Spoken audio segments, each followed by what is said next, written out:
Middle education के एक धमाकेदार वीडियो में आपका स्वागत है।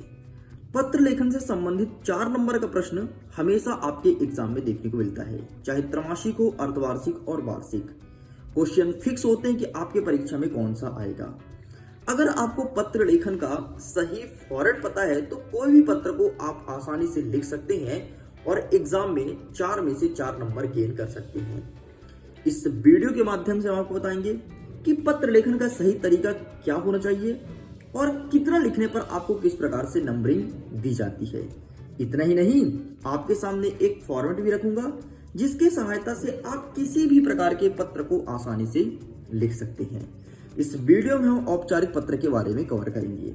औपचारिक पत्र को जानने और समझने से पहले हमें पता होना चाहिए कि औपचारिक और अनौपचारिक पत्र होता क्या है। तो देखिए, पत्र के 2 प्रकार होते हैं, एक होता है औपचारिक पत्र और दूसरा होता है अनौपचारिक पत्र। औपचारिक पत्र के अंतर्गत वे सभी पत्र आती हैं जो किसी कार्यालय के लिए या फिर किसी संस्था के लिए लिखा जाता है। लेकिन जो अनौपचारिक पत्र होती है, ये व्यक्ति अपने परिवार को, अपने रिश्तेदार को, अपने दोस्त को, यारों को ये पत्र लिखता है। देखिए, औपचारिक पत्र आमतौर पर आप अपने स्कूल में उपयोग किए होंगे, जैसे जब आपको स्कूल से छुट्टी चाहिए, स्कूल से टीसी चाहिए, इस प्रकार के पत्र को औपचारिक पत्र कहते हैं। जैसे कि यहाँ पर आप देख सकते हैं, वे पत्र जो किसी कार्यालय, संस्था अथवा व्यवसायिक उद्देश्य की पूर्ति हेतु लिखते हैं उसे औपचारिक पत्र कहते हैं। एग्जाम्पल के तौर पर आपका प्रार्थना पत्र है या फिर आवेदन पत्र। अब देखिए, एक ऐसा ट्रिक बताऊंगा जिसके माध्यम से आप किसी भी पत्र को आसानी से लिख सकते हैं और कुछ महत्वपूर्ण प्रश्न भी बताऊंगा। देखिए, जैसे ये रहा आपके सामने फॉर्मेट। यहाँ पर आपको लिखना है प्रति, फिर किसको पदनाम तथा पता, विषय में क्या लिखना है, मतलब क्यों पत्र आप क्यों लिख रहे हैं और क्या रीजन है, कारण संबंधी विषय वस्तु नीचे लिखना है और दिनांक लिखना है और लिखना है किसको लिख रहे हैं, सॉरी कौन लिख रहा है। तो इस प्रकार से आपका फॉर्मेट हुआ। अब देखो, जैसे प्रति में आप क्या लिखोगे। सपोज कीजिए कि मैं बोलता हूं कि 3 दिवसीय छुट्टी के लिए एक प्रार्थना पत्र लिखिए, किसको, प्रधानाचार्य को। तो प्रति में क्या लिखेंगे, सेवा में। ठीक है, क्या लिखेंगे, सेवा में। किसको लिखना है, तो श्रीमान प्रधानाचार्य महोदय, जिला शहडोल, मध्य प्रदेश। जो भी स्कूल का नाम हो वो स्कूल का नाम लिखना है। अगर आप इतना लिखते हैं तो इतने में आपको 1 अंक दिया जाएगा। अगर आप इतना मच डिटेल करते हैं तो आपको 1 अंक दिया जाएगा। मतलब इस प्रकार से नंबर देने का तरीका होता है। आगे लिखते हैं विषय। अब विषय क्या है, जैसे कि मैंने बोला छुट्टी के बारे में लिखना है, तो आप यहाँ पर लिखेंगे 3 दिवसीय छुट्टी हेतु आवेदन पत्र। यदि आपने इतना लिख दिया तो आपको 1 नंबर यहाँ से दे दिया जाएगा। आगे बढ़ते हैं। अब आप लिखेंगे मान्यवर, सविनय नम्र निवेदन है कि मेरे पिताजी की तबीयत खराब होने के कारण मैं विद्यालय में उपस्थित नहीं हो सकता हूं, अतः मुझे 3 दिवसीय छुट्टी देने की कृपा करें। अगर आप इतना लिखते हैं तो आपको 1 नंबर यहाँ पर दे दिया जाएगा। और यहाँ पर अब आपको दिनांक लिखना है। आप लिखेंगे भवदीय शिष्य, नाम आशीष, कक्षा 10वीं आ। अगर आप इतना लिखते हैं तो 1 नंबर मिलेगा।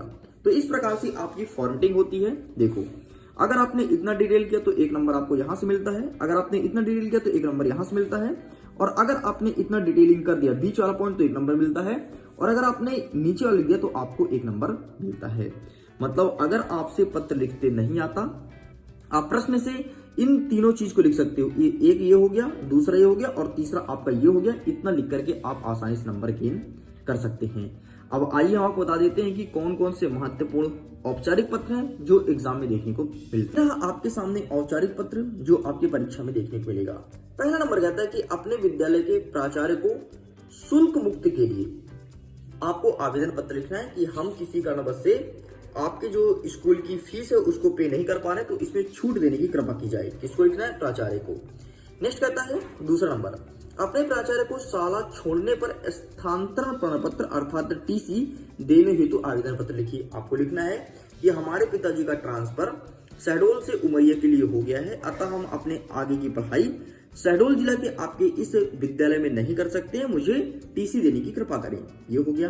एंड थर्ड नंबर आपको लिखना है कि लाउड स्पीकर बंद करने का निवेदन करते हुए जिलाधीश मतलब कलेक्टर साहब को एक आवेदन पत्र लिखना है कि कक्षा 10वीं की हमारी पढ़ाई चल रही है, वार्षिक परीक्षा स्टार्ट होने वाला है, लाउड स्पीकर अत्यधिक तीव्र गति से बजाया जाता है जिससे हमारे पढ़ाई में व्यवधान उत्पन्न होता है, तो प्लीज इसको बंद कराने की कृपा की जाए।